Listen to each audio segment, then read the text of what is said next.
નમસ્કાર દર્શક મિત્રો, હું છું રૂપલ લોણીચિયા. સંપૂર્ણ ન્યૂઝમાં આપનું સ્વાગત છે.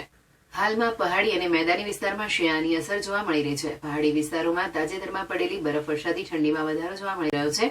દેશના કોઈ મોટા શહેરો સહિત હિલ સ્ટેશનો પર ઠંડી પૂરજોશમાં જોવા મળી રહી છે.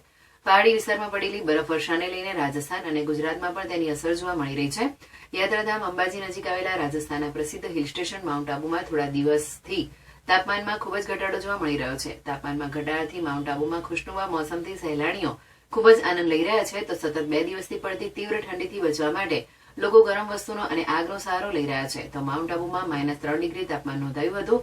આજે સતત બીજા દિવસે રાજસ્થાનના મિની કાશ્મીર ગણાતા માઉન્ટ આબુમાં ઠંડીનો તીવ્ર ચમકારો જોવા મળી રહ્યો છે.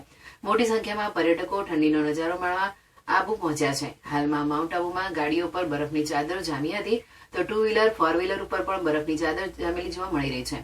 માઉન્ટ આબુમાં પોલો ગ્રાઉન્ડ વિસ્તારમાં ઘાસ ઉપર બરફની ચાદર જામી છે, જેમાં પર્યટકો ફરતા જોવા મળી રહ્યા છે અને ઠંડીની મોજ માણતા નજરે પડી રહ્યા છે. માઉન્ટ આબુમાં કડકડતી ઠંડીના કારણે જનજીવન પ્રભાવિત થયું છે. તાપણી કરીને લોકો ઠંડીથી બચવાના પ્રયાસો કરી રહ્યા છે. 31st મનાવવા માટે ઘણા ટુરિસ્ટો આબુમાં પહોંચ્યા છે, જે બરફ સાથે નવા વર્ષની ઉજવણી કરવા માટે રાજસ્થાનના મિની કાશ્મીર પહોંચ્યા છે.